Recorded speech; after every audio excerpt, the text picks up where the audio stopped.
Shalom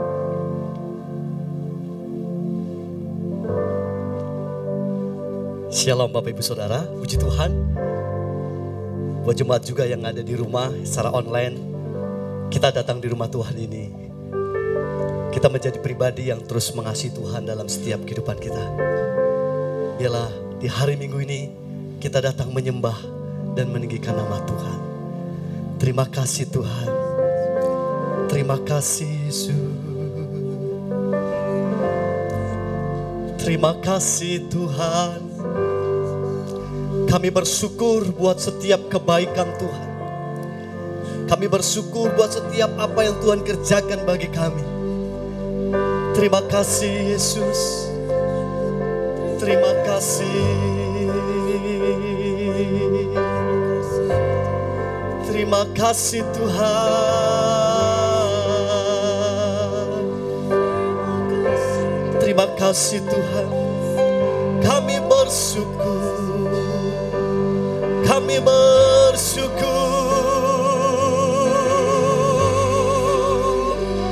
Kami bersyukur Tuhan. Kami bersyukur. Terima kasih Tuhan. Haleluya.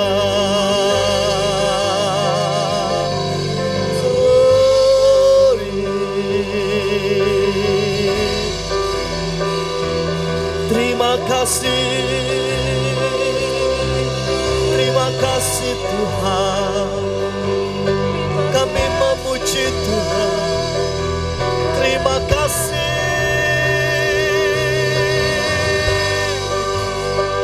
Terima kasih Tuhan. Terima kasih Yesus. Haleluya. Haleluya.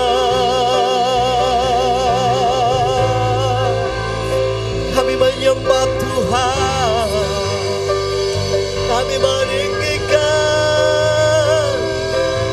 kami menyembah. Haleluya, haleluya. Kau Allah yang hidup Tuhan, Kau Allah yang ajaib. Kami meninggikan Engkau.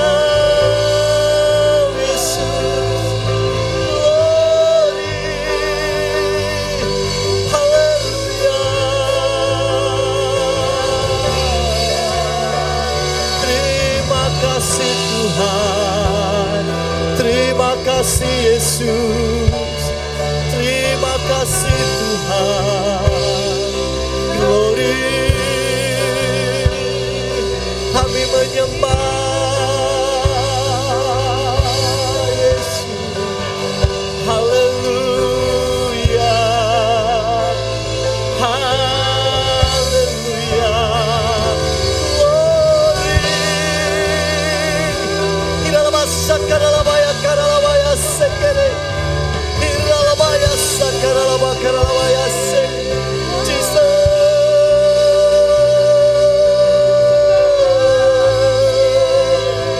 Kami meninggikan Engkau. Terpujilah namamu. Terpujilah. Karena Engkau Allah yang besar Tuhan. Tidak ada yang seperti Engkau. Kami mengagumi, kami meninggikan Engkau. Benar Tuhan. Kami percaya kasih setiamu yang besar itu Tuhan. Terima kasih Yesus.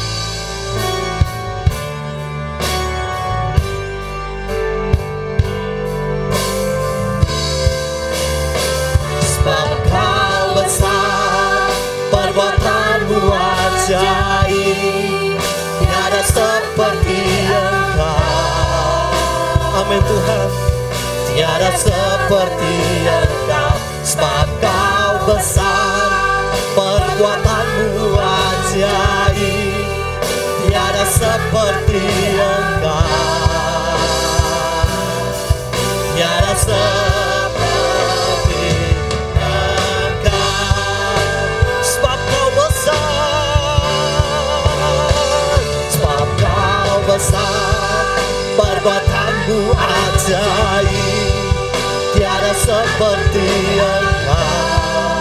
Kami percaya kasih-Mu besar, tidak ada yang seperti Engkau. Terima kasih Tuhan, ajaib, tiada seperti Engkau, tiada seperti Engkau.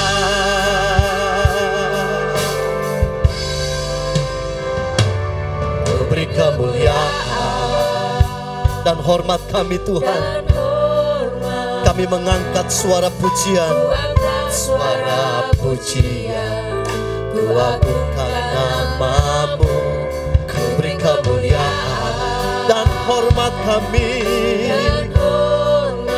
Terima kasih. Ku angkat suara pujian, ku agungkan nama-Mu. Sebab Kau besar, perbuatan-Mu ajaib, tiada seperti Engkau. Amin. Tiada seperti Engkau. Sebab Kau besar, perbuatan-Mu ajaib, tiada seperti Engkau, tiada seperti Engkau. Sebab Kau besar, sebab Kau besar, perbuatan-Mu. Kami meninggikan Tuhan kami, perbuatan-Mu besar, tiada seperti Engkau. Sebab Kau besar, perbuatan-Mu ajaib, tiada seperti Engkau, tiada seperti Engkau.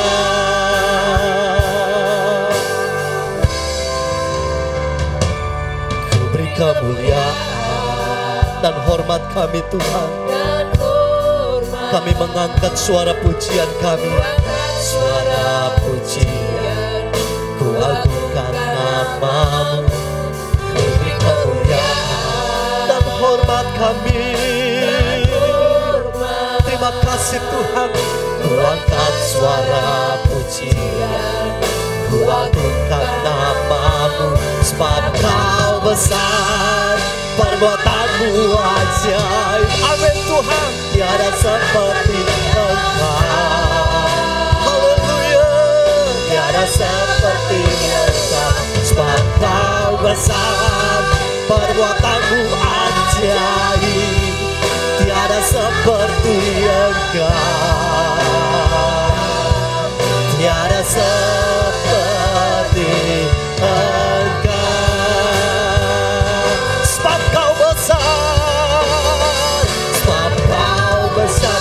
Kami meninggikan kebesaran Tuhan, perbuatan Tuhan ajaib. Terima kasih Yesus, tiada seperti Engkau.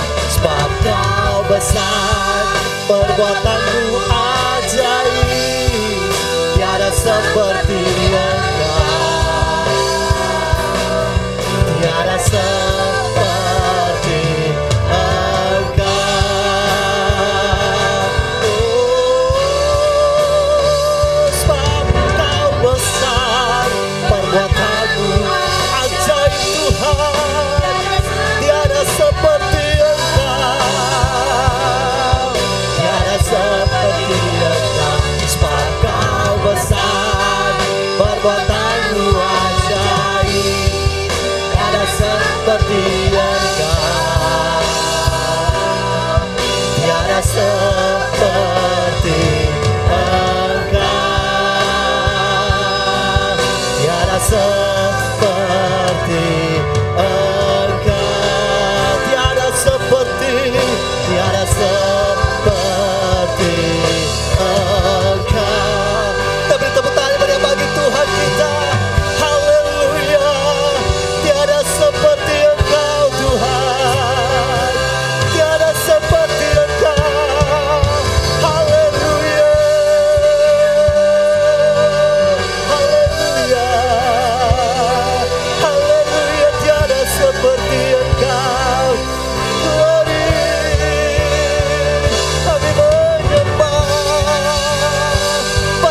Perbuatan-Mu besar Tuhan, perbuatan-Mu hebat, perbuatan-Mu ajaib, tiada seperti Engkau. Haleluya.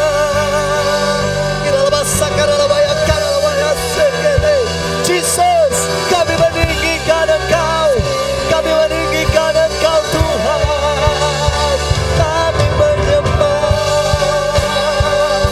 Haleluya. Terima kasih Tuhan, terima kasih Yesus.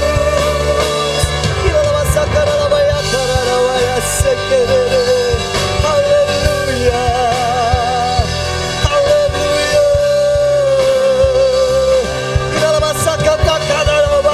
Jesus, Jesus, Jesus. Kami deklarasikan Engkau Allah yang besar, Allah yang ajaib, Allah yang penuh kemenangan, penuh mujizat Tuhan. Jesus, haleluya.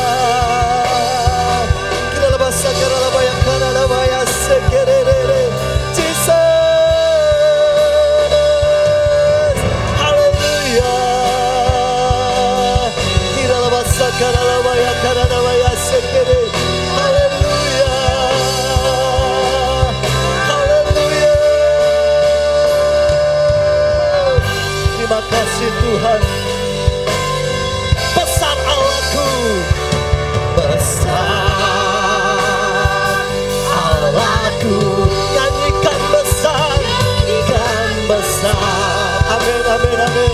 Allahku selamanya besar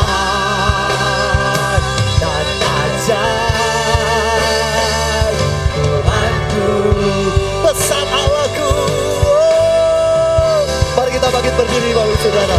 Besar, amin. Allahku, kita lepas sakara bahe. Nyanyikan besar, amin. Allahku selamanya, selamanya besar dan ajaib. Tuh, sekali katakan besar Allahku, besar Allahku. Besar Allahku, nyanyikan, nyanyikan besar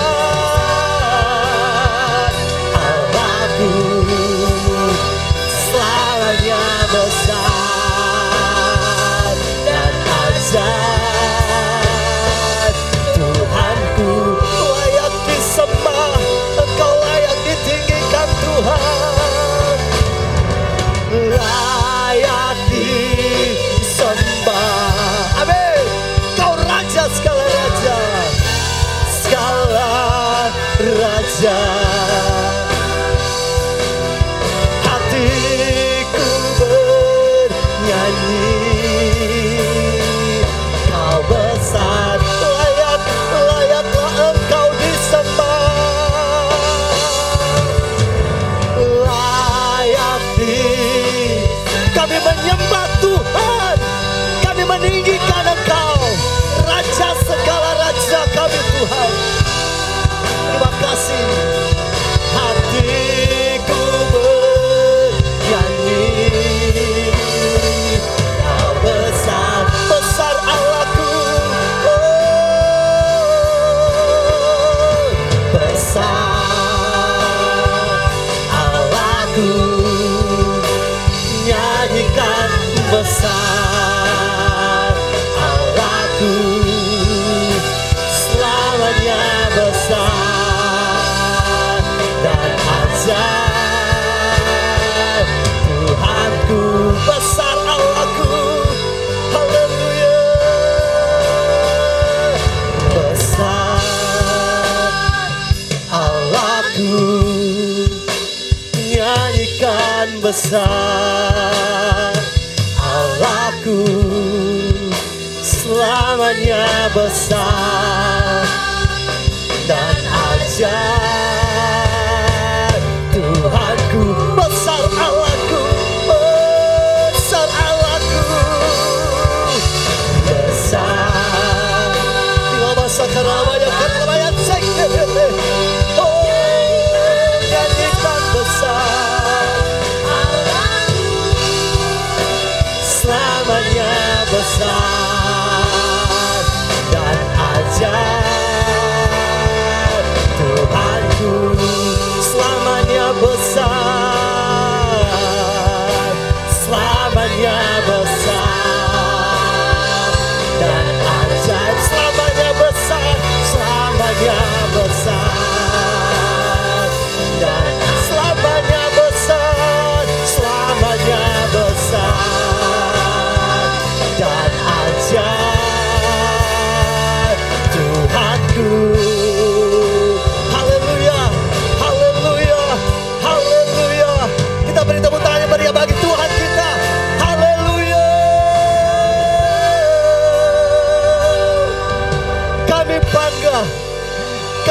bangga punya Allah yang besar seperti Engkau Tuhan. Kami bangga punya Allah yang hebat seperti Engkau. Pagi ini kami mendeklarasikan, kami menyatakan dengan iman dan setiap hidup kami bahwa Engkau Allah yang berdaulat atas hidup kami. Engkau Allah yang hebat, penuh dengan mujizat, karya-karya-Mu ajaib yang sungguh menolong dalam setiap kehidupan kami. Pagi hari ini kami datang di tempat ini, kami menyembah dan memuji nama Tuhan yang hebat itu. Kami percaya Engkau hadir di tengah-tengah pujian, Engkau bertata di atas pujian kami, dan kami akan pulang membawa berkat-berkat Tuhan dalam hidup kami. Demi nama Yesus Kristus, semua yang siap memuji dan menyembah Tuhan berkata, amin. Mari kita beri tepuk tangan yang meriah bagi Tuhan kita.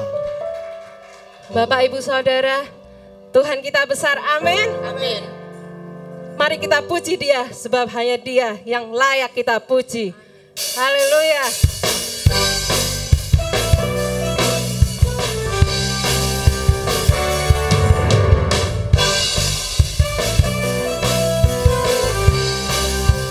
Besarkan Tuhan, besarlah Tuhan dan layak dipuji. Besarlah namanya, besar namanya, kekalah kuasanya.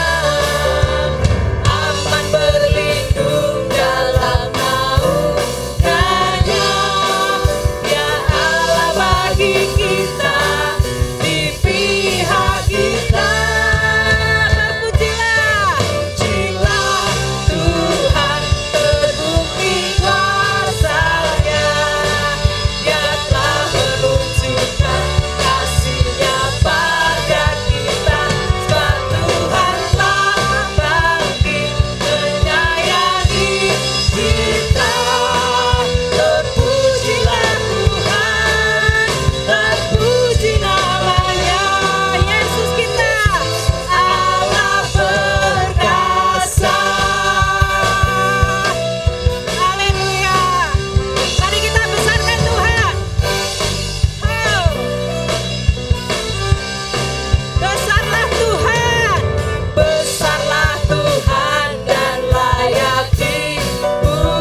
Allah kita Allah yang dahsyat. Amin. Dan biarlah setiap firman yang akan kita dengar, setiap kebenaran yang kita dapatkan, biar itu menjadi pedoman dalam setiap hidup kita untuk mengiring Tuhan. Karena kita percaya tanpa Tuhan dalam setiap kehidupan kita, kita tidak bisa berbuat apa-apa. Biarlah hati kita, hidup kita rindu selalu bersekutu dengan Tuhan. Menikmati kebaikan Tuhan, menikmati hadirat Tuhan. Terima kasih Tuhan Yesus. Biarlah pujian ini Tuhan menjadi doa dan permohonan kami. Biarlah setiap waktu kami, setiap hari kami bersekutu dengan Tuhan. Terima kasih Yesus. Terima kasih Tuhan.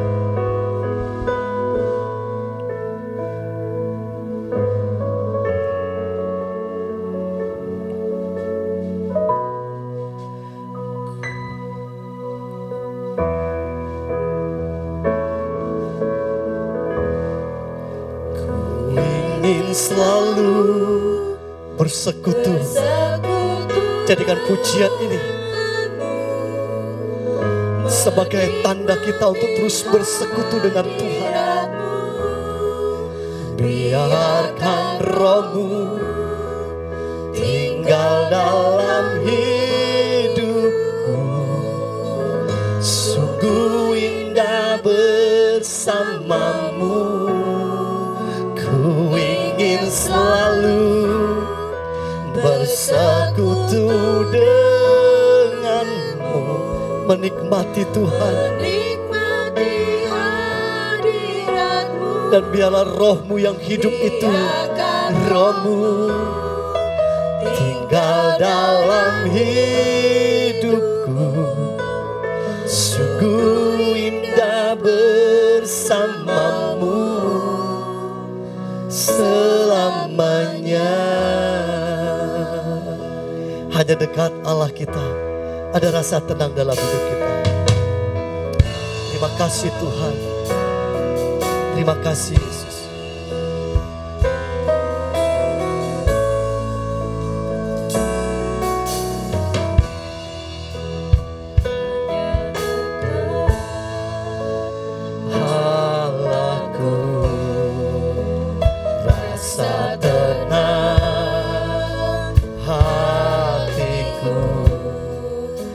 Sertai jalanku sepanjang hidup kami Tuhan. Sepanjang hidupku hanya dekat padamu, ada kekuatan baru. Hanya dekat padamu ada kekuatan baru. Kaulah perlindunganku,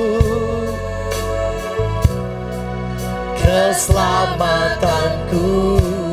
Katakan ku ingin selalu, ku ingin selalu bersekutu denganmu. Menikmati hadirat-Mu.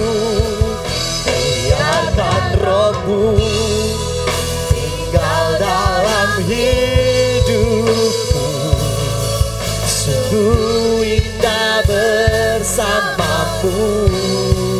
Ku ingin selalu bersekutu denganmu. Menikmati hadirat-Mu Tuhan. Terima kasih. Biarkan Roh-Mu, biarkan Roh-Mu tinggal dalam hidupku. Sungguh indah bersamamu selamanya. Hanya dekat Allahku, hanya dekat Allahku. Rasa tenang hati kami Tuhan, karena Engkau menyertai setiap hidup kami, setiap jalan-jalan kami Tuhan. Terima kasih Yesus. hidupku. Kami mengimani ketika kami dekat padamu Tuhan, hanya dekat padamu ada kekuatan baru, kekuatan baru. Kaulah perlindunganku, Engkau keselamatanku Tuhan, keselamatanku. Nyatakan ini kepada Tuhan. Ku ingin selalu bersekutu denganmu, menikmati hadiratmu. Biarkan rohmu tinggal dalam hidup kami Tuhan. Sungguh indah bersama. Ku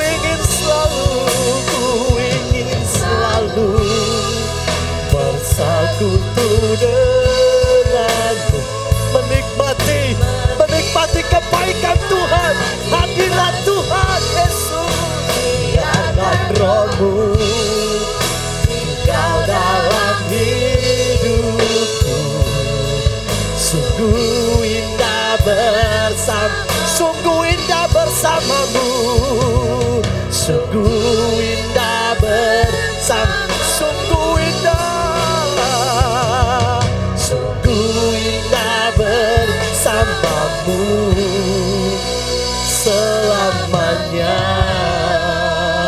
Sungguh indah bersamamu Tuhan, sungguh indah bersamamu.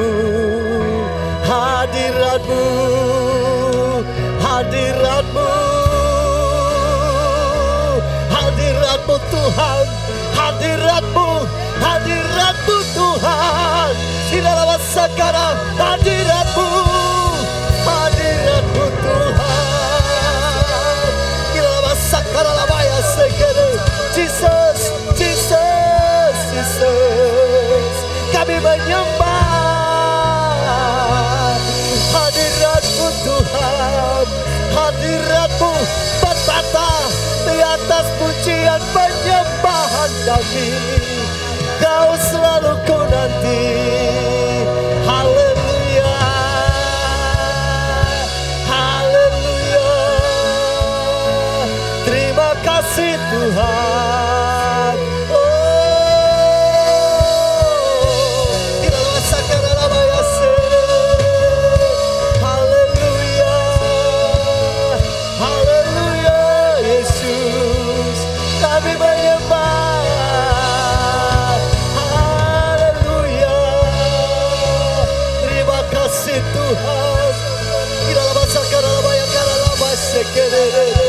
Jesus, Jesus, kami menyembah Tuhan. Engkau hadir di tempat ini Tuhan. Haleluya. Terima kasih.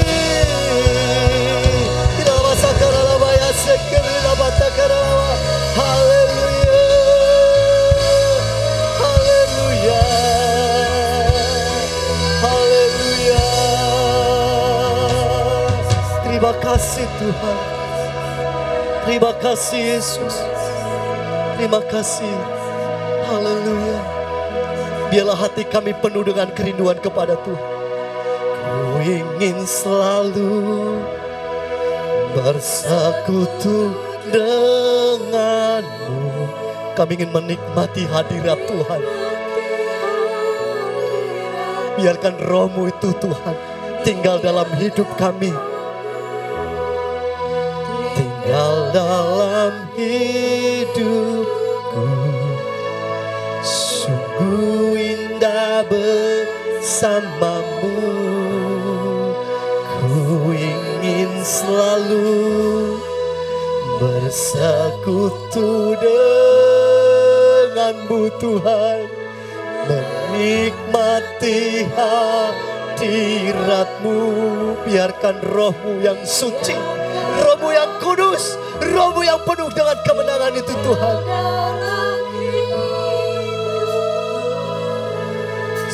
Sungguh indah bersamamu. bersama. Ku ingin selalu bersekutu dengan. Siapa bisa Bapak Jimmy itu menyampaikan?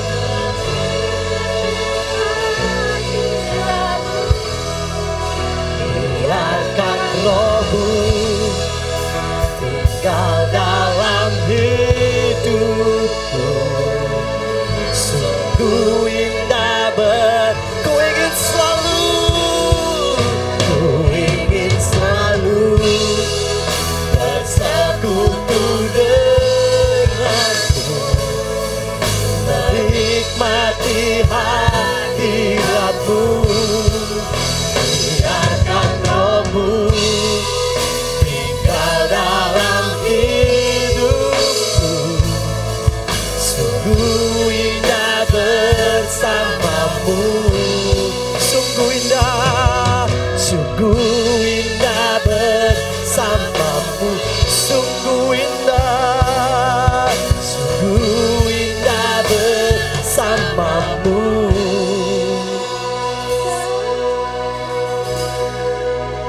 Selamanya.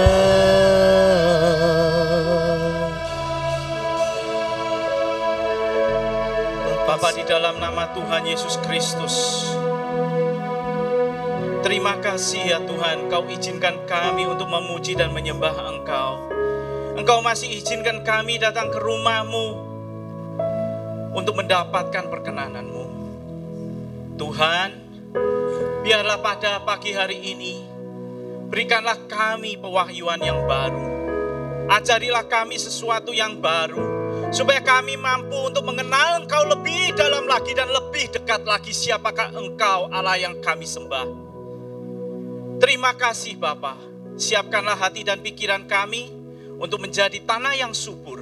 Biarlah setiap benih firman yang ditaburkan menghasilkan buah berkali lipat. Di dalam nama Tuhan Yesus Kristus, meteraikanlah semua firman-Mu ya Tuhan. Amin. Mari Bapak Ibu, silakan kembali ke tempat duduk.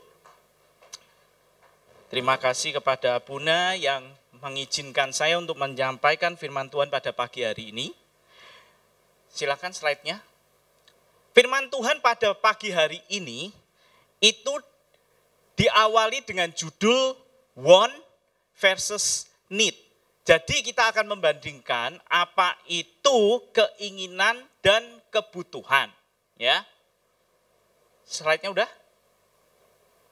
Oke.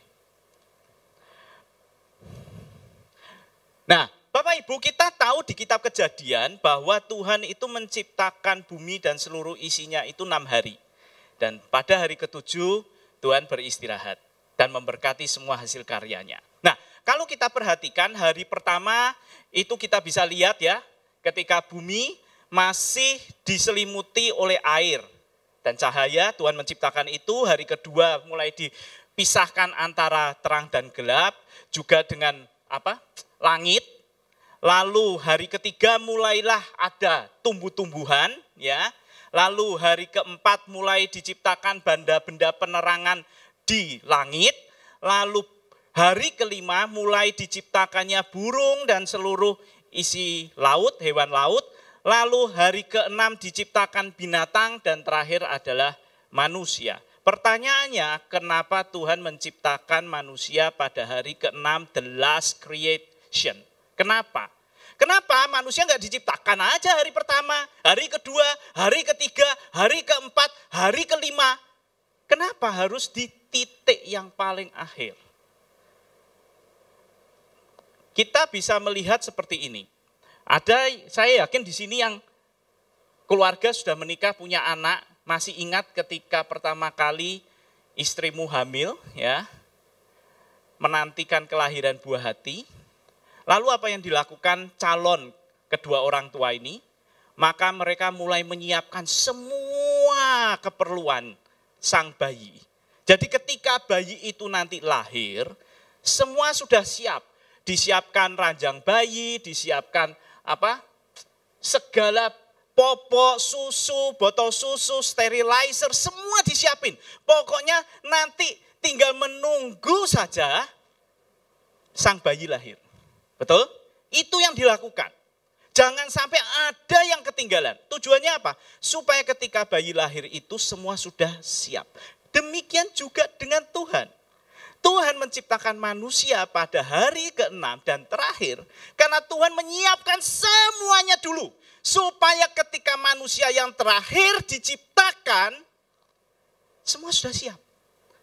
Coba bayangkan manusia dilahirkan pada hari pertama. Mati manusia. Hari kedua mati manusia.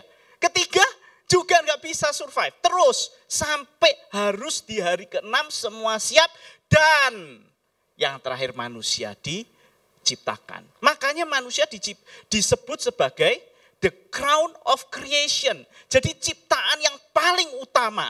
Nah, kalau begitu kita belajar dari firman Tuhan di Yohanes 3 ayat 16, ayat yang sangat terkenal, mengatakan begini, karena begitu besar kasih Allah akan dunia ini, sehingga ia, Tuhan, Allah, telah mengaruniakan anaknya, Yesus Kristus yang tunggal, supaya setiap orang yang percaya kepadanya tidak binasa, melainkan beroleh hidup yang kekal. Nah, pertanyaannya, kalau kita baca kalimat yang pertama, karena begitu besar kasih Allah akan dunia ini. Pertanyaannya, dunia ini yang dimaksud siapa? Apa? Apakah Tuhan itu begitu besar kasihnya terhadap binatang? Terhadap tumbuhan? Terhadap planet-planet, matahari? Apakah itu yang dimaksud dengan kalimat pertama? Karena kalau kita baca kalimat selanjutnya, dikatakan bahwa supaya setiap orang berarti tujuan Tuhan hanya satu, manusia. Semua yang Tuhan lakukan yang hebat-hebat itu semua, satu tujuan, manusia. Nah, kalau Tuhan sendiri berpikir begitu, seperti itu, bahwa manusia adalah ciptaan yang utama dan seluruh hati pikiran Tuhan tercurah pada manusia, maka seharusnya kita juga mempelajari tentang manusia kalau begitu. Nah, saya mulai beberapa akhir bulan ini, saya berusaha untuk menyatukan ilmu pengetahuan tentang teologi Tuhan, lalu dengan tentang manusia yaitu psikologi, dan yang terakhir karena background saya pengajar entrepreneur, maka saya gabungkan menjadi satu, yaitu 3 ilmu ini. Ilmu ketuhanan, teologi, ilmu psikologi tentang manusia, dan ilmu bisnis. Nah, kita akan belajar tentang ini. Masuk ke topiknya, yaitu keinginan dan kebutuhan. Jadi, kalau kita sekarang fokus pada manusia ya sebagai sumbernya, kita percaya bahwa Bapak Ibu ya yang terutama bekerja atau punya usaha, maka kita tahu sebenarnya bahwa seluruh bisnis di dunia ini kuncinya hanya manusia. Betul? Ibu mungkin, Bapak mungkin punya usaha bengkel, ya, usaha bengkel mobil. Apakah mobil bisa datang ke bengkel terus bunyiin klakson tin gitu. Terus Pak Henry sebagai pemilik bengkel, oh tahu kamu rusak ya koplingnya gitu. Lalu diperbaiki koplingnya, terus mobilnya bisa ngeluarin debit card bayar sendiri? Nggak bisa.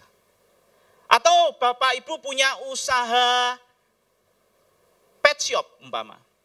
Apakah hewan peliharaanmu juga bisa pergi ke pet shop sendiri, terus pilih cari makan sendiri? Ya, oh ini suka.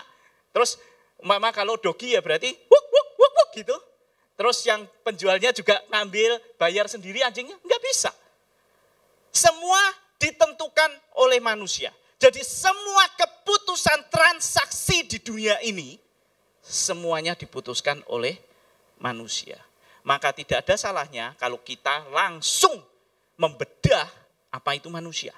Dan manusia ternyata hanya dikendalikan oleh 2 kutub, yaitu keinginan dan kebutuhan. Nah, kalau kita pelajari ilmu marketing, maka keinginan itu akan menggunakan teknik marketing push, mendorong.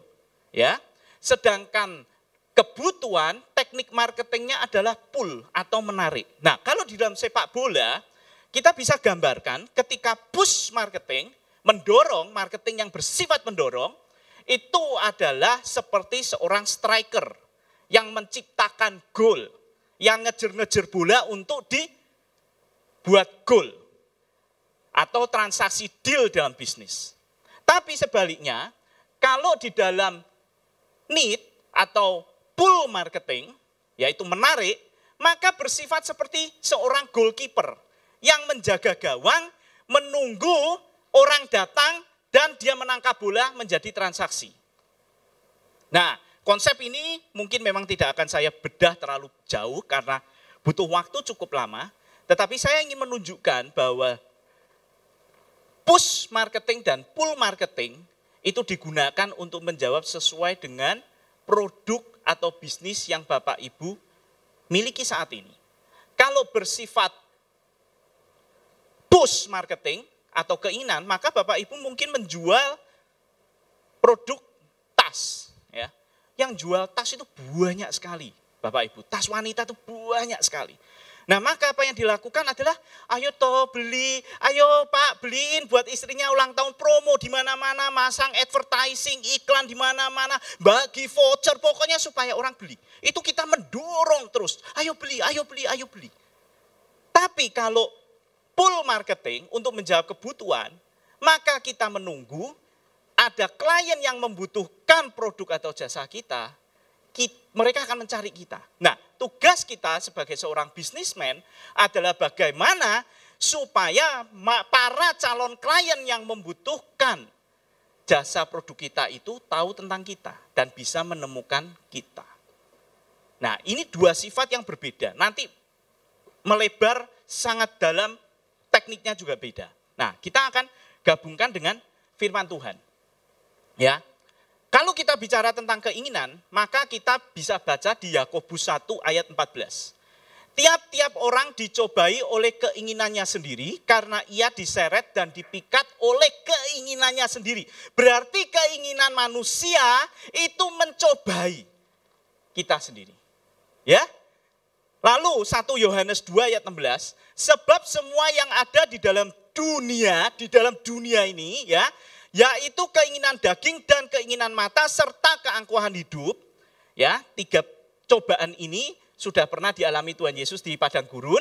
Nah, itu dialami oleh kita, yaitu keinginan daging, keinginan mata dan keangkuhan hidup atau kesombongan, bukanlah berasal dari Bapa, melainkan dari dunia. Ya, penting ini, nanti kita bedah. Lalu Yakobus 4 ayat 3 mengatakan, atau kamu berdoa juga, tetapi kamu tidak menerima apa-apa, karena kamu salah berdoa. Bayangin, salah berdoa, sebab yang kamu minta itu hendak kamu habiskan untuk memuaskan hawa nafsu. Jadi hawa nafsu kita bicara apa? Keinginan daging. Nah, sedangkan di kebutuhan, Tuhan berbicara di Matius 6 ayat 31 sampai 33. Jelas banget. Sebab itu, janganlah kamu khawatir. Ya, sudah sering dengar ayat ini ya. Dan berkata, apakah yang akan kami makan, apakah yang akan kami minum, apakah yang akan kami pakai. Semua itu dicari bangsa-bangsa yang tidak mengenal Allah. Jadi, di dunia ini ada bangsa yang mengenal Allah dan bangsa yang tidak mengenal Allah. Dan kedua kelompok bangsa ini mencari itu. Akan tetapi Bapamu yang di surga tahu bahwa kamu membutuhkan, memerlukan semuanya itu. Tetapi carilah dahulu kerajaan Allah dan kebenarannya, maka semuanya itu akan ditambahkan kepadamu. Apa yang ditambahkan? Kebutuhanmu. Kebutuhanmu. Nah, kita lihat lebih dalam lagi.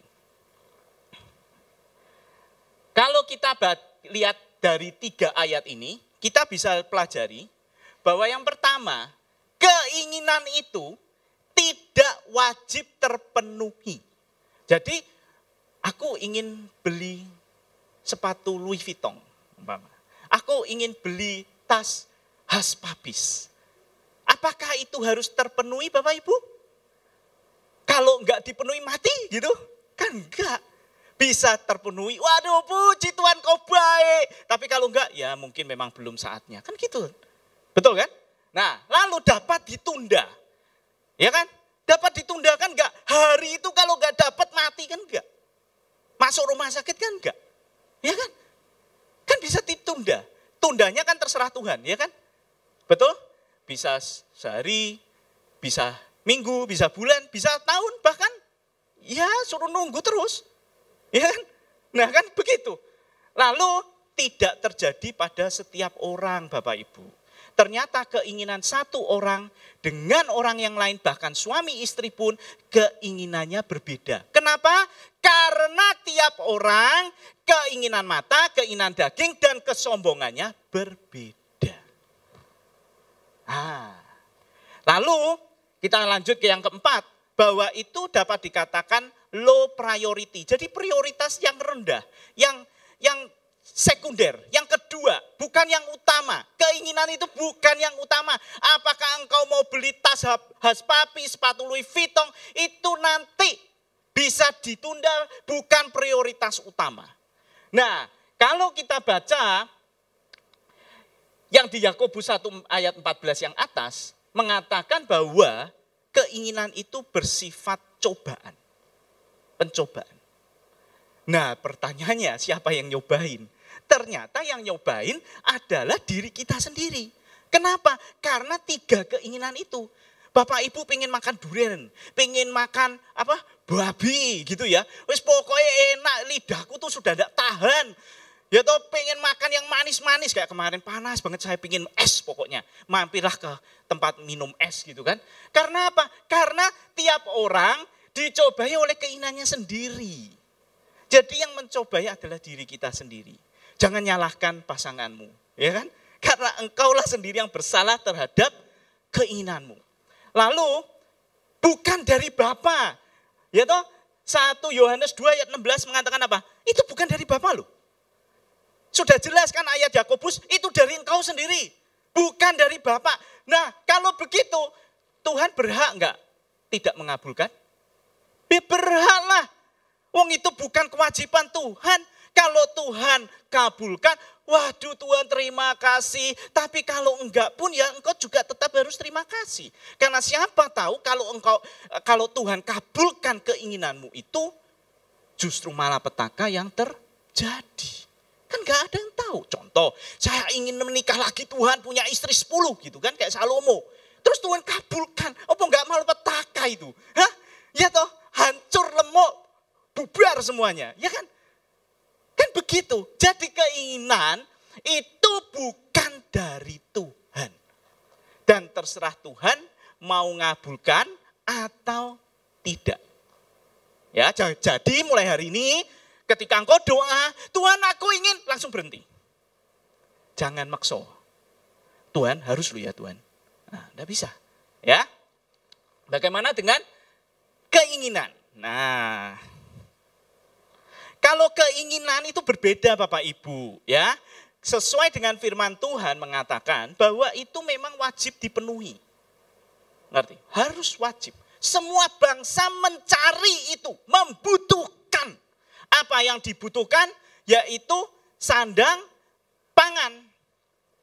Terutama juga papan, rumah.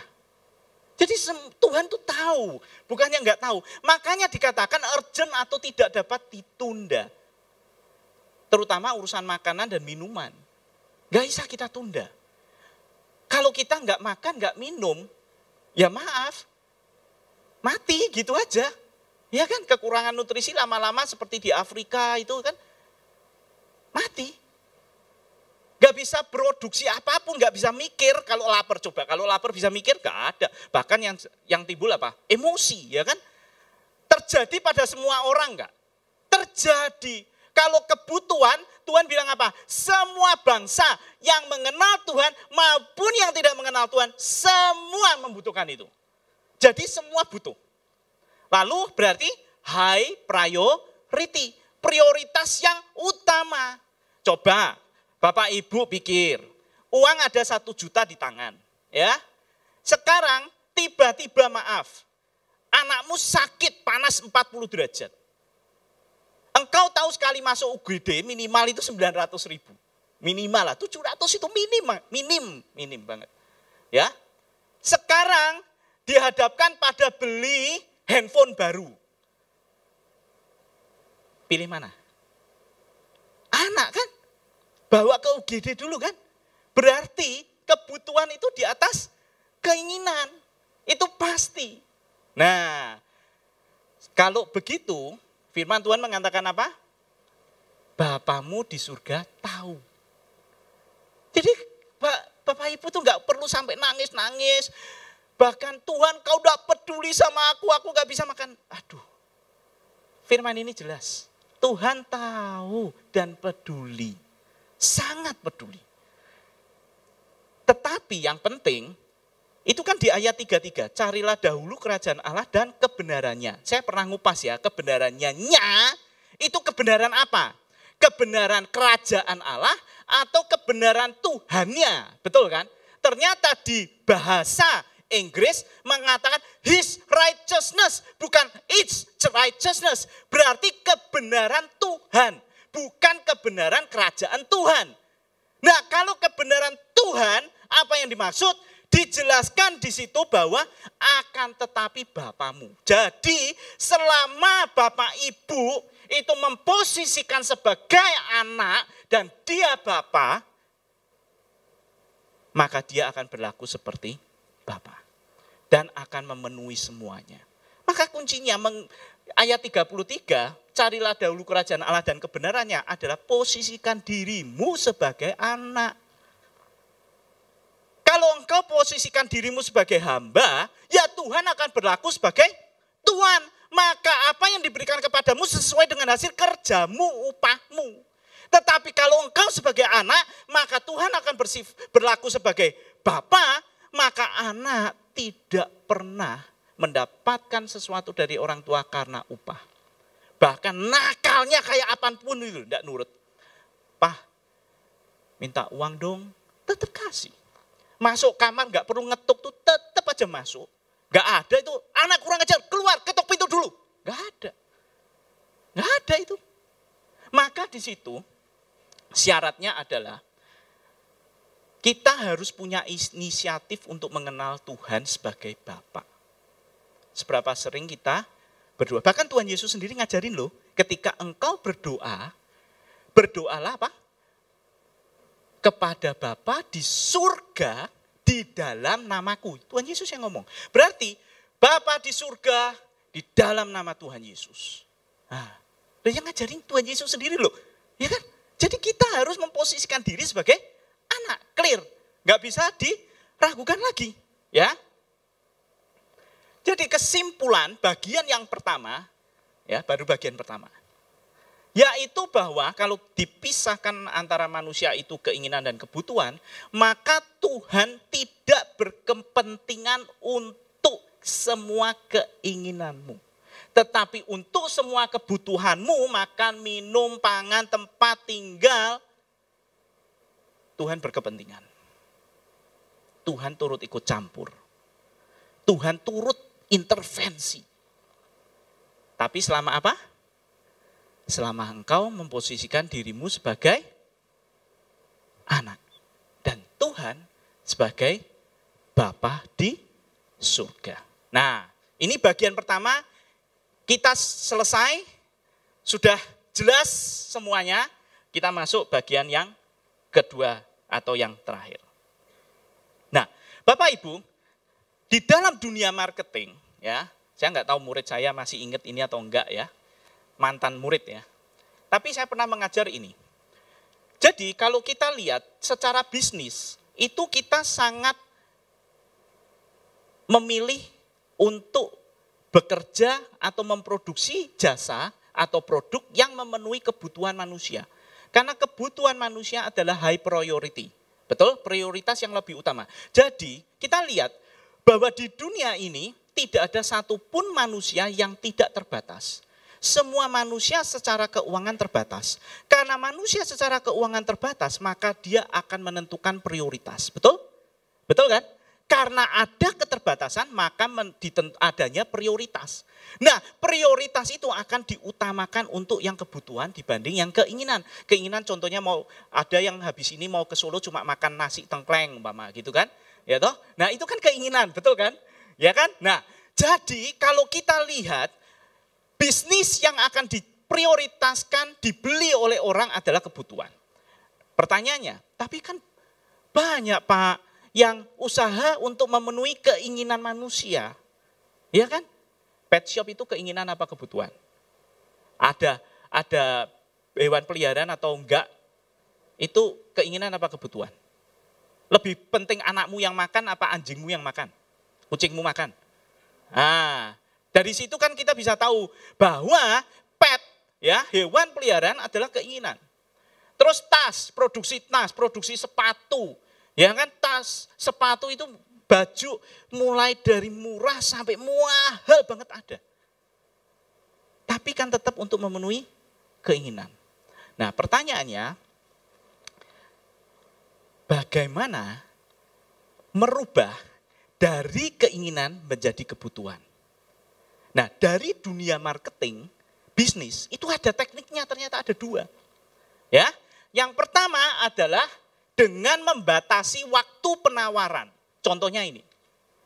Nah, kita sering lihat kan promo-promo begini, ya kan? Jelas. Friday berarti Jumat, November 23, berarti 23 November hari Jumat, hanya hari itu pada jam 6 sampai jam 12 siang akan diskon 20% semua pembelian. Bayangin. Tapi maaf, hanya hari itu, tanggal itu, jam itu. Gimana kalau Bapak Ibu belinya 23 November tapi jam 1? Enggak berlaku. Enggak berlaku. Ada free shipping, ada tulisan hurry up, segera, ya kan? Limited time offer. Selalu bicara apa? Membatasi waktu. Nah, contohnya, kok bisa toh Pak? Gimana ini bisa dari want jadi need? Nah, contoh begini, ini yang pacaran nih, yang pacaran sekarang ya. Jalan-jalan ke Paragon. Terus yang wanita narik yang pria. Itu ada papis. Lihat yuk. Ya udah lihat, ya, lihat. Terus yang cewek, Kak, enggak tahu manggilnya Kak atau Koh atau Pak. Ini kok bagus, lihat sepatunya perempuan bagus. Bagus ya. Yang cowok kan ya, oh ya, tapi kan dalam hati sudah deg-degan, deg ya toh. Terus berapa? Nah, pura-pura tanya, ya kan? 1 juta. Mahal ya? Nah, iya mahal. Ya udah. Terus mereka lihat-lihat, makan, pulang, ya kan? Nah, tiba-tiba jam 6 sore temennya sang wanita ini telepon. Kamu tahu enggak? Haspapis besok dari jam 10 sampai jam 1 diskon 50% entirely. Semua purchase, semua pembelian, pokoknya 50%. Wah, yang cewek kaget. Padahal tadi aku dari sana. Wah, ini memang dari Tuhan. Wah, ya kan? Puji Tuhan. Langsung nelpon cowoknya, ya kan? Yang besok anterin ya ke Paragon. Hah, ngapain? Tadi kan sudah ke Paragon. Habis diskon. Ya kan? 50%. Waduh, nggak bisa. Besok kan aku kerja. Itu kan jam 1. Jam 10 sampai jam 1 nggak bisa. Aku kerja. Masa aku habis lebaran ini cuti lagi? Aku bilang, ya kan nggak bisa toh. Yang dengerin ya. Besok anterin ke Paragon sebelum jam 1. Aku butuh dianterin. Kamu tahu nggak? Ya kan? Lalu yang cowok, aduh, kalau enggak buat anterin, lihat aja. Waduh, bingung. Ya udah. Terus dia mancing, dia kan tahu. Diskon 50%, berarti 500.000 dong. Lah uangmu ada enggak? Kayaknya enggak ada deh. Wah, si cewek bilang, iya sih, memang aku cuma ada 200, kurang 300. Pinjamlah sama lu. Ya kan? Pinjam enggak? Ya, pokoknya tak balikin nanti mamiku sudah transfer, nanti tak balikin gitu. Pokoknya aku butuh banget 300 yang. Tolongi aku kali ini, please gitu kan. Kamu cakep deh gitu kan. Nah akhirnya apa yang terjadi? Gara-gara ada diskon yang membatasi waktu penawaran, maka yang terjadi dari keinginan jadi kebutuhan. Makanya teknik marketing ini sering dipakai, tapi kita nggak tahu teorinya. Apa psikologi yang bermain di belakang, karena kita lupa bahwa kita harusnya di dalam dunia bisnis, selain kita fokus pada Tuhan, kita juga harus fokus pada manusianya yang akan mengambil keputusan untuk membeli atau tidak. Nah, bagaimana dengan teknik yang kedua? Ya, kan saya tadi bilang ada 2 teknik. Teknik yang kedua adalah membatasi jumlah produksi. Nah, ini teknik marketing yang sering disebut FOMO, fear of missing out. Jadi takut kalau nanti gak kebagian jatah. Contohnya ini. Ya kan? Hermes diciptakan tas tertentu cuma mungkin 10 di dunia ini. Wah, yang beli ya ampun rebutan. Ferrari khusus. Ya, jam handphone merek Vertu, ya kan? Terus limited edition. Kenapa orang ditulisin limited edition? Karena nggak dibikin lagi. Bahkan PO ke Singapura, umpama ke Korea, ke Thailand pada hari ini, ya kan? Pada jam sekian, barangnya hanya ada nih lipstick dari Korea merek tertentu gitu ya. Saya bawa pulang hanya 10, siapa mau? Wah, berat. Ya kan? Hitungan detik ludes. Terutama juga teknik memasang sold out. Ya. Kenapa? Karena saya pernah ngalamin ini Bapak Ibu. Waktu kuliah, saya itu diajak teman ketemuan waktu kuliah. Lalu teman yang ngajak itu bilang gini, lu butuh duit gak? Butuh lah, anak kuliah ngapain gak butuh duit? Ya kan, butuh duit lah buat jajan lah, ya kan. Oke, gampang. Lu pokoknya hari Minggu tugasmu hanya datang ke mall ini, pakai pakaian rapi, bawa duit, bawa ATM, ya. Lalu nanti ketika diumumkan launching mobil A gitu ya, pada hari ini hanya diberikan kesempatan 25 pembeli pertama akan mendapatkan pelek racing gitu, Mbak. Ya. Lu maju. Jadi kita sekitar berenam. Lu pokoknya begitu diumumkan itu, lu maju lari ke depan, pura-pura beli. Beneran? Aku bilang, iya. Cuma gitu dapat duit. Iya. Lah duitnya DP berapa? Ya kan? Udah, kalau nggak ada gue pinjemin dulu, tapi nanti balikin lu ya. Dia bilang gitu. Ya udah kita ikutin dong. Jadi duduknya nggak boleh sama, mencar. Karena di mall gitu kan, launching, boom. Benar, setelah presentasi selesai tiba-tiba khusus hari ini 25 pembeli pertama akan mendapatkan pelek racing. Langsung kita ya yang sudah disetting ini berdiri lari ke depan, pura-pura mau beli.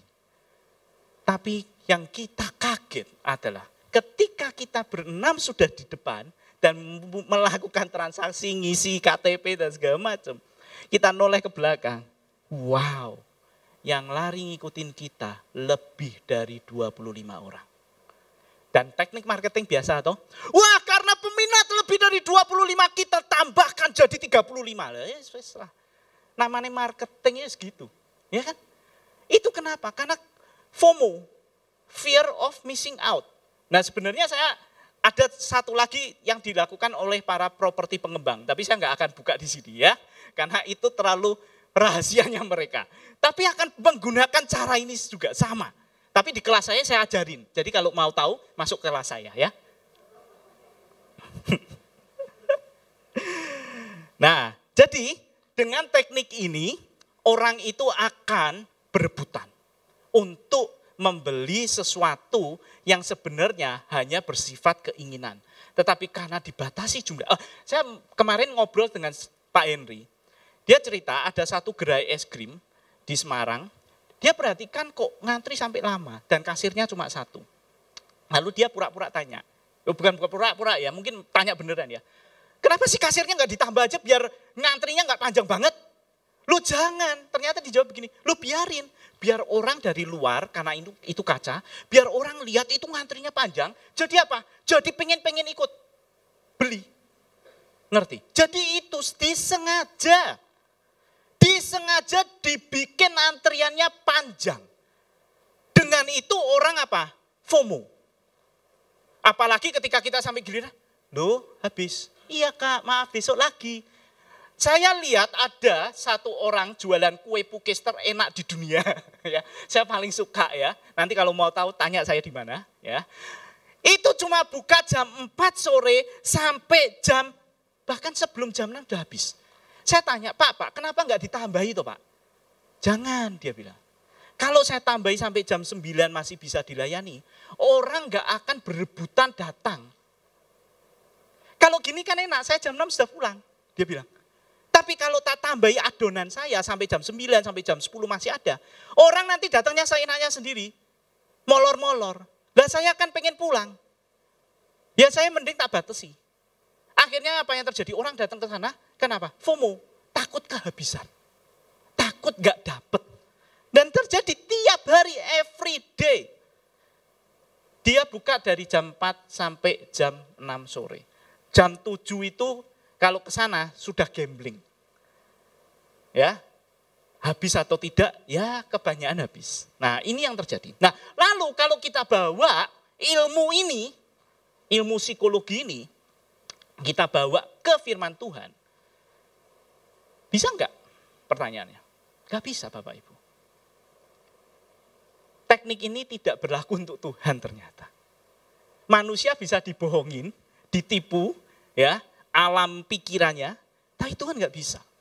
Jadi antara want sama need, itu Tuhan enggak bisa diintervensi, Tuhan enggak bisa dibelokkan, Tuhan enggak bisa dimainkan, enggak bisa. Itu hanya berlaku untuk manusia. Kalau Tuhan sudah jelas. Untuk want, Tuhan tidak punya kepentingan. Kalau need, itu kepentingan Tuhan. Nah sekarang pertanyaannya, bagaimana dengan hutang atau penyakit? Kan Tuhan, aku kan butuh untuk kesembuhan Tuhan. Aku kan butuh hutangku dilunasi Tuhan. Betul? Pakainya kan butuh. Tapi sekarang kalau Tuhan tanya, siapa yang nyuruh kamu utang? Ayo, Amsal sudah jelas, barang siapa berhutang maka dia sudah siap untuk menjadi budak dari orang yang memberi hutang kepadamu. Ya kan? Budak loh, ya loh. Tiap bulan harus nyicil berapa, tanggal sekian, telat 1 hari denda sekian. Kalau sampai bayar dari gimana, jaminan disita, fidusia, semua segala macam kan. Berarti kan kita jadi budak. Betul, untuk melunasi hutang, ya kan? Nah pertanyaannya, siapa yang nyuruh hutang? Kita sendiri. Kenapa? Keinginan daging. Pingin mobil baru. Ya toh? Pingin handphone baru. Gesek aja, gesek tunai, kartu kredit. Yang penting kan aku dapat handphone baru. Ya kan? Pertanyaannya kalau gitu, sebenarnya itu keinginan atau kebutuhan? Engkau lagi bersikap kepada Tuhan, merubah keinginan menjadi kebutuhan. Tapi Tuhan tahu, kebutuhan adalah kebutuhan, keinginan adalah keinginan. Jadi tidak bisa disatukan.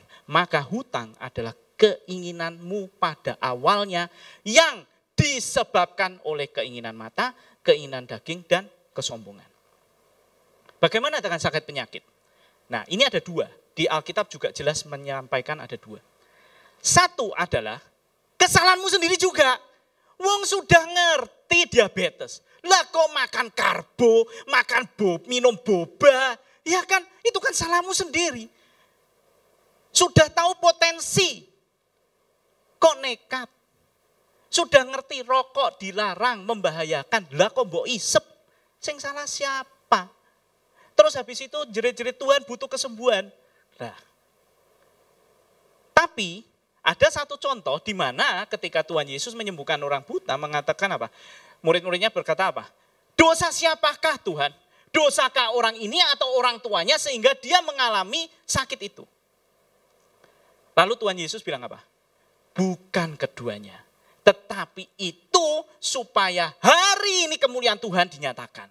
Nah, jadi itu kalau Tuhan yang mendesain, maka dia menganggap itu adalah kebutuhan dan Tuhan pasti ada tujuan, yaitu menyatakan kemuliaannya. Tapi kalau kau yang menyebabkan sakit penyakit dalam tubuhmu, ya jangan nuntut-nuntut Tuhan. Kalau dibilang jangan makan seperti itu, ya sudah, kurangi. Makanya saya agak kurusan. Karena saya mulai ngerti, oh iya Tuhan, aku tahu ini penyakit jangan saya yang menyebabkan sendiri. Nah, sejak itu saya akan berusaha mulai mengatur mana yang boleh dikonsumsi, mana yang tidak boleh. Kalau kita lihat dari firman Tuhan, ya, pemain musik silakan. Ya.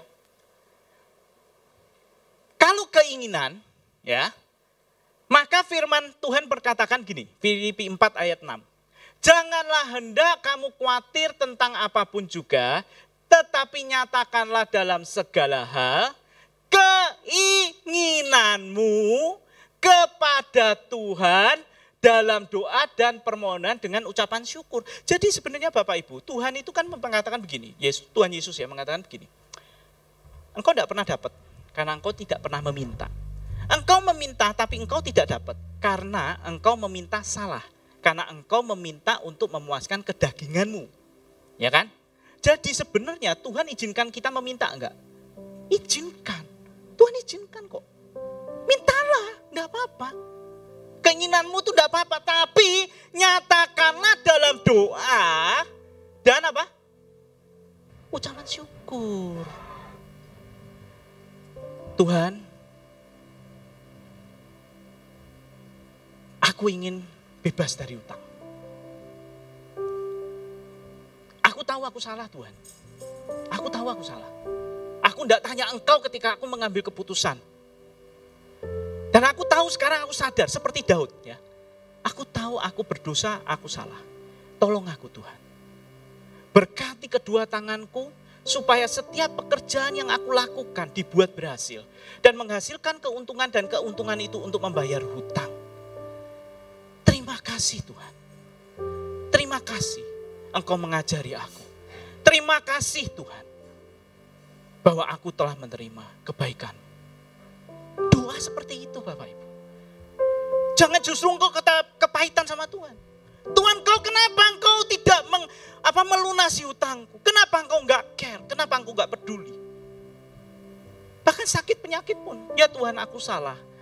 Aku banyak mengkonsumsi makanan yang tidak selayaknya aku makan.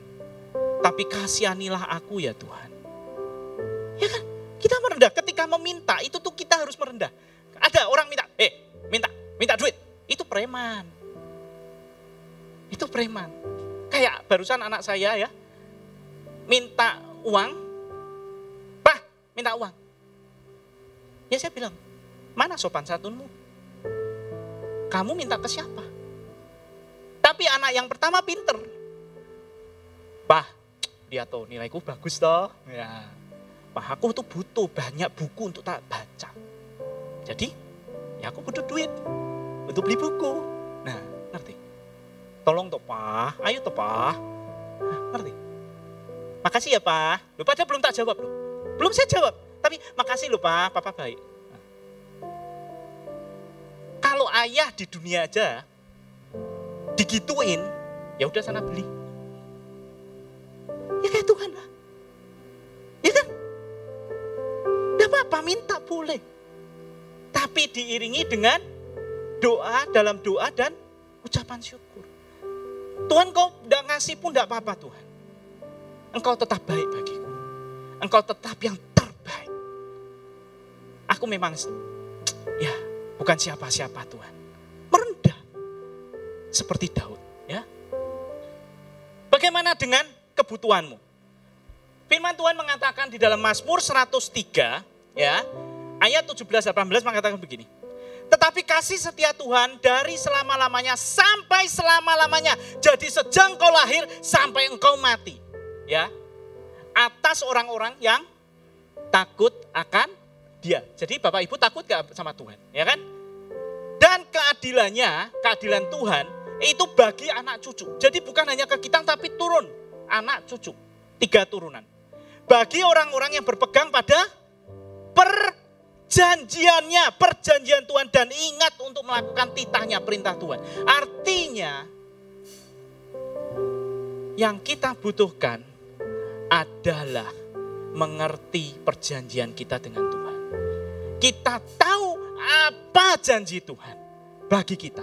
Nah, kita lihat 2 ayat terakhir janji Tuhan. Mazmur 37 ayat 25 mengatakan apa? Dahulu aku muda, Daud mengatakan ini. Dahulu aku muda, sekarang Daud telah menjadi tua. Tetapi tidak pernah aku lihat orang benar ditinggalkan atau anak cucunya meminta-minta roti. Jika engkau khawatir tentang anak cucumu, oma-oma, klaim ayat ini ke hadapan Tuhan. Ingatkan Tuhan akan janjinya. Tuhan, aku telah berusaha hidup sebagai orang benar. Kepada manusia, juga kepada engkau. Apalagi aku telah ditebus oleh Kristus. Maka aku adalah orang benar. Aku telah dibenarkan. Maka Tuhan, ingat, anak cucuku tidak akan meminta-minta roti. Tidak akan Tuhan. Karena engkau Bapa di surga yang tahu kebutuhan anak-anakmu. Aku pegang janji ini Tuhan. Tidak akan pernah kulihat anak cucuku meminta roti. Dan itu pun saya klaim ke Tuhan. Lalu yang terakhir, Mazmur 112 ayat 1-2. Berbahagialah orang yang takut akan Tuhan, yang sangat suka kepada segala perintahnya. Anak cucunya akan perkasa di bumi, angkatan orang benar akan diberkati. Klaim ini Tuhan. Tuhan, aku telah dibenarkan. Maka aku berhak menerima berkat dari seperti Abraham, Ishak, dan Yakub. Karena engkau adalah Allah yang sama. Jadi Bapak Ibu, kenapa hamba Tuhan, Bapak Gembala selalu menyarankan untuk baca Alkitab? Kenapa? Silakan naik lagi. Karena dengan membaca Alkitab, ngerti nggak ngerti, engkau membaca perjanjian Tuhan. Engkau membaca janji Tuhan. Dan ketika janji-janji Tuhan itu engkau kumpulkan. Dan satu saat ketika engkau tahu aku butuh pertolongan Tuhan. Dan ayat itu muncul. Dan engkau klaim janji itu ke Tuhan. Tuhan berkata, baik, aku pernah berjanji. Akan aku lakukan. Masalahnya berapa banyak anak Tuhan yang mengingat janji Tuhan? Enggak. Engkau hanya mengingat tentang apa? Tentang berkat. Tapi engkau lupa. Allah yang kami sembah. Terima kasih untuk firman-Mu ya Tuhan. Engkau telah memberikan kami pengertian yang baru. Supaya bagaimana kami bersikap kepada-Mu ya Tuhan. Terhadap keinginan dan kebutuhan kami ya Tuhan. Izinkanlah kami menyebut Engkau Bapa Aba. Dan kami anak-anak-Mu ya Tuhan. Janganlah kami bersikap seperti orang yang tidak mengenal Engkau. Tapi mulai hari ini, kami tahu harus bersikap bagaimana dengan Engkau. Terima kasih ya Tuhan. Terima kasih. Meteraikanlah firman-Mu ya Tuhan. Di dalam nama Tuhan Yesus Kristus. Ajari kami mengenal janji-Mu. Amin.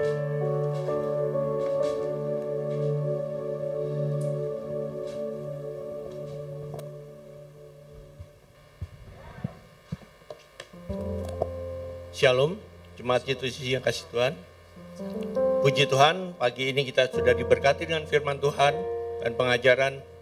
Terima kasih kami ucapkan kepada Bapak Jimmy Iskandar, MTH. Kiranya Tuhan memberkati keluarga dan pelayanannya. Kami juga menyambut jemaat yang baru pertama kali hadir dalam ibadah G2CC, dan jika belum memiliki tempat ibadah yang tetap, kami nantikan kehadiran Bapak Ibu dalam ibadah selanjutnya. Hari ini ada Saudari Jenis dari Salatiga. Terima kasih.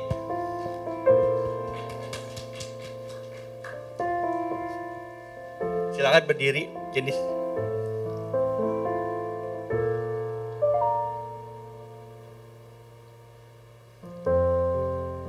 Info gereja sepekan, nanti sore ada ibadah online pukul 17.00 di channel YouTube Pastor Sony Saluhu. Terus firman online pada hari Rabu tanggal 26 April diliburkan karena Abunda Sony lagi berada di luar negeri. Terus ada ibadah Pro M Kamis tanggal 27 April melalui Zoom. Mungkin ini yang kedua ya, ibadah Pro M. Breakthrough Prayer hari Jumat tanggal 28 April pukul 5 sore. Ibadah Youth Sabtu tanggal 29 April diliburkan. Ibadah sekolah minggu tanggal 30 April pukul 7 pagi di halaman gereja. Kami juga mengucapkan selamat ulang tahun dan selamat ulang tahun pernikahan kepada jemaat yang merayakan minggu ini. Tuhan memberkati dan memberikan umur panjang. Menghimbau bagi Bapak, Ibu, Saudara, ataupun anggota keluarga yang sedang sakit demam, flu, batuk, pilek tidak diperkenankan untuk mengikuti ibadah secara onsite. Harap mengikuti ibadah secara online, tetap menerapkan protokol kesehatan dimanapun kita berada dan beraktivitas. Demikian info gereja sepekan. Selamat hari Minggu, Tuhan Yesus memberkati. Shalom. Mari anak-anak sekolah minggu depan tes ya? Ya, Abunda sudah datang? Belum. Mari Bapak Ibu, saya undang untuk bangkit berdiri. Mari kita doakan anak-anak generasi kita ya. Bapa di surga, di dalam nama Tuhan Yesus, Engkau selalu menyukai setiap jiwa yang datang kepadamu. Setiap jiwa Engkau perhatikan dan Engkau ikut campur Tuhan untuk memenuhi segala kebutuhan mereka. Tuhan berkatilah mereka di dalam studi mereka, kesehatan mereka, dan mereka menjadi berkat bagi orang tua mereka. Berkatilah guru-guru sekolah minggu juga Tuhan, seperti Engkau juga memberkati kami semua. Di dalam nama Tuhan Yesus Kristus, amin.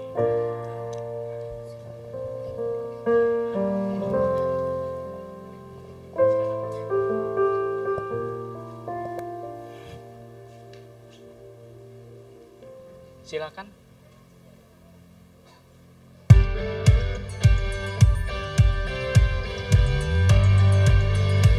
Halo adik-adik yang tergabung di dalam ibadah Pro M.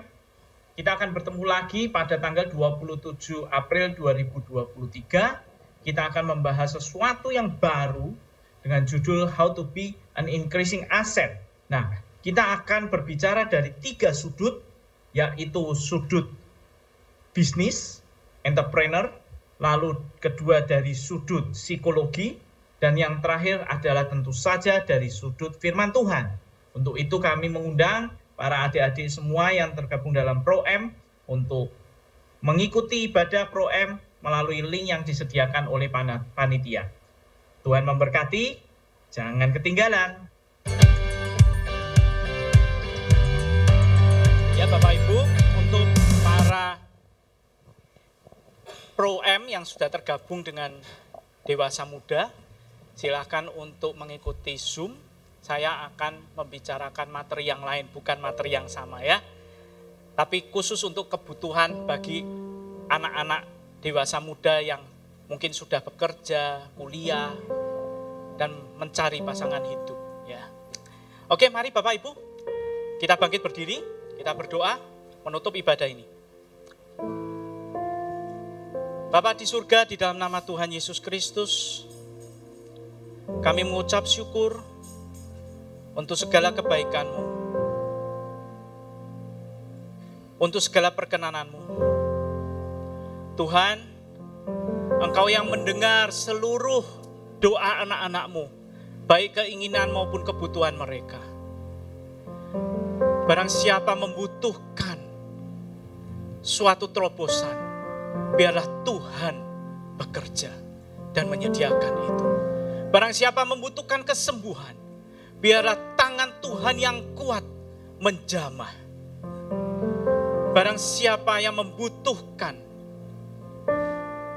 keintiman dengan Engkau Tuhan, maka Tuhan Engkau berikanlah hati yang intim dengan Engkau. Tuhan, berkatilah setiap anak-anak-Mu, baik di dalam rumah gereja ini maupun yang ada di tempat lain. Berkatilah setiap doa mereka, permohonan mereka. Berkatilah setiap persembahan mereka, berkatilah setiap perpuluhan mereka. Dan setiap yang mereka telah berikan ke dalam hadirat-Mu. Bapak Ibu, angkat kedua tanganmu. Tuhan memberkati engkau dan melindungi engkau. Tuhan menyinari engkau dengan wajah-Nya dan memberikan engkau kasih karunia. Tuhan menghadapkan wajah-Nya kepadamu dan memberi engkau damai sejahtera. Siapapun yang percaya berkata, amin.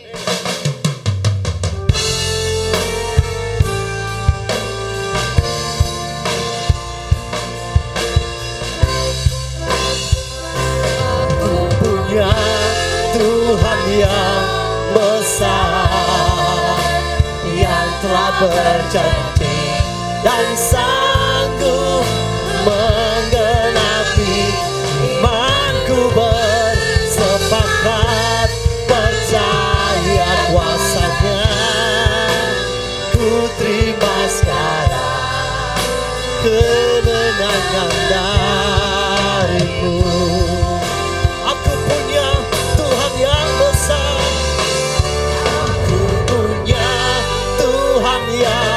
besar, yang telah berjanji dan sanggup menggenapi imanku, bersepakat percaya kuasa-Nya. Ku terima sekarang kemenangan dari-Mu.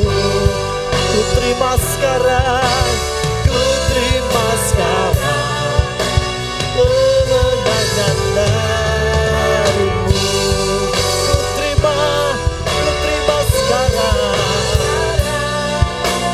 kemenangan dari-Mu.